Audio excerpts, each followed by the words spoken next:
warahmatullahi wabarakatuh.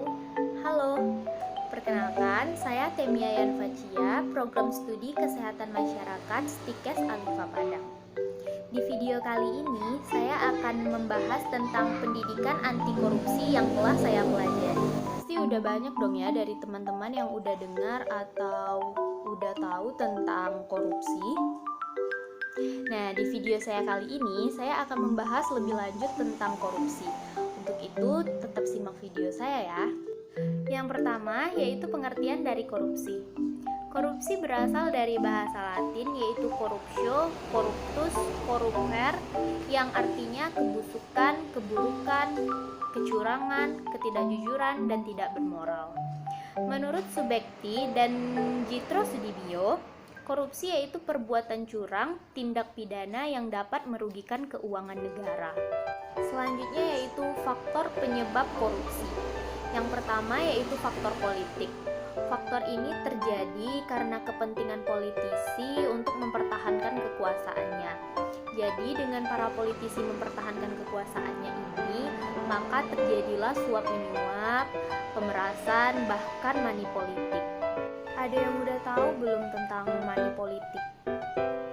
Nah, money politik ini yaitu perbuatan negatif karena uang yang digunakan untuk membeli suara atau menyogok para pemilih agar anggota partai ini menang dalam pemilihan. Contohnya di sini yaitu para calon bupati yang melakukan kampanye lalu memberikan uang kepada masyarakat agar masyarakat tersebut memilih dia menjadi bupati. Nah, itu termasuk contoh money politik ya teman-teman. Yang kedua ada faktor hukum. Faktor hukum ini yaitu kurang sempurnanya undang-undang dan lemahnya penegak hukum, bahkan terjadi diskriminan dan ketidakadilan. Nah, karena hal tersebut akan muncul keadaan tawar-menawar di dalam hukum. Yang ketiga yaitu faktor ekonomi. Faktor ekonomi ini seperti pendapatan atau gaji yang tidak sesuai dengan yang seharusnya. Misalnya, gaji sebulan hanya cukup untuk 2 minggu saja. Yang terakhir yaitu faktor organisasi.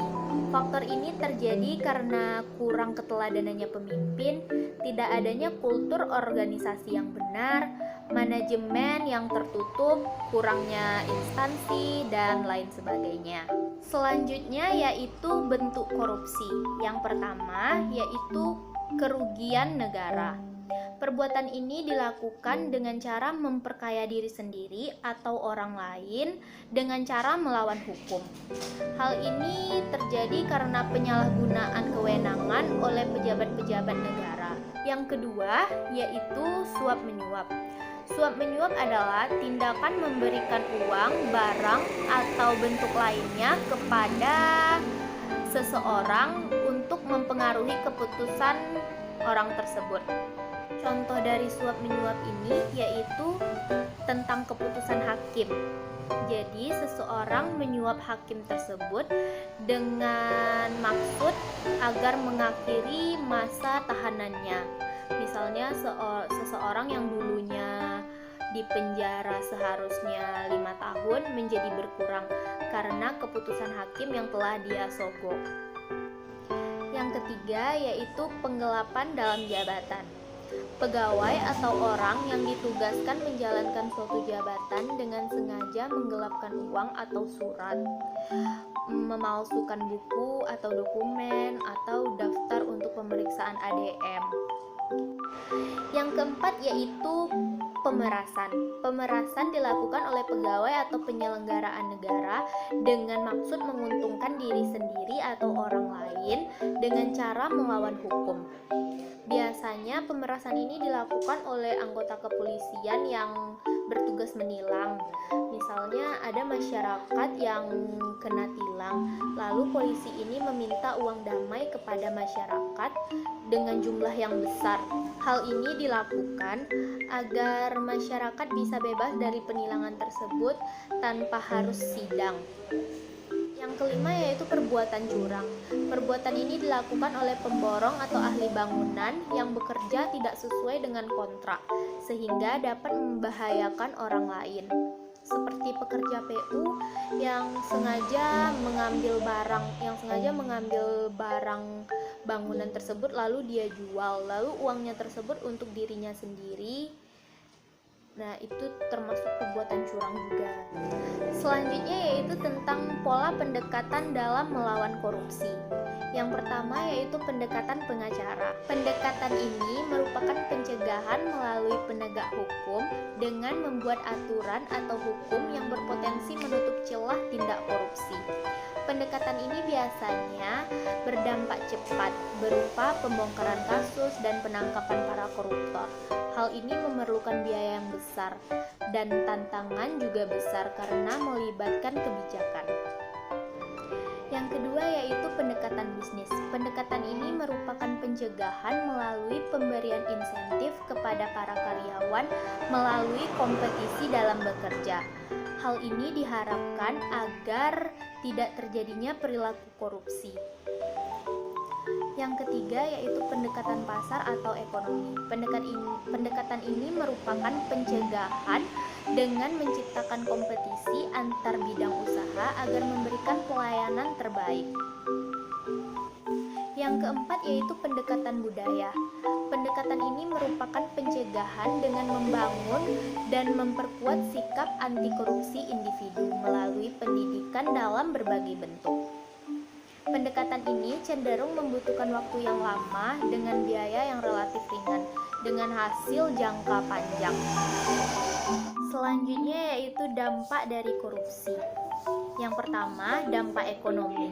Dengan semakin maraknya korupsi ini, maka akan terjadi lesunya ekonomi, rendahnya kualitas barang dan jasa, penurunan pendapatan negara, dan meningkatnya hutang negara.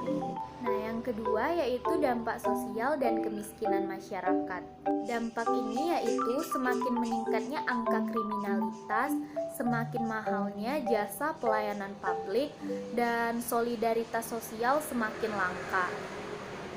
Yang ketiga yaitu runtuhnya otoritas pemerintah, seperti tidak efektifnya peraturan perundang-undangan dan hukum dapat diperjualbelikan, seperti suap menyuap. Yang keempat yaitu dampak terhadap politik dan demokrasi. Dampak ini seperti munculnya kepemimpinan korup, hilangnya kepercayaan publik terhadap demokrasi, dan hancurnya kedaulatan rakyat. Yang kelima yaitu dampak terhadap penegak hukum. Dampak terhadap penegak hukum ini seperti hilangnya kepercayaan rakyat terhadap lembaga legislatif seperti DPR, kepolisian, dan lembaga peradilan. Dampak terhadap penegak hukum yang lainnya yaitu fungsi pemerintah yang mandul, seperti korupsi menghambat peran negara dalam pengaturan alokasi, dan juga korupsi memperlemah stabilitas ekonomi dan politik. Yang terakhir yaitu dampak pertahanan dan keamanan. Contoh dari dampak pertahanan dan keamanan negara ini adalah bagaimana negara asing dengan mudahnya menerobos masuk ke batas wilayah Indonesia, seperti kapal Cina yang dengan mudahnya masuk ke wilayah Indonesia. Nah, jadi dengan adanya tindak korupsi ini, maka dampaknya bisa kepada pertahanan dan keamanan negara kita. Jadi dari dampak-dampak ini, kita dapat melihat bahwa korupsi tersebut sangat merugikan negara dan juga masyarakat. Oleh karena itu, jangan pernah coba-coba untuk melakukan korupsi tersebut, karena bisa berdampak pada negara, masyarakat, bahkan diri sendiri. Itulah beberapa materi yang saya pelajari dari pendidikan anti korupsi. Semoga video saya ini bermanfaat bagi teman-teman semua. Terima kasih. Assalamualaikum warahmatullahi wabarakatuh.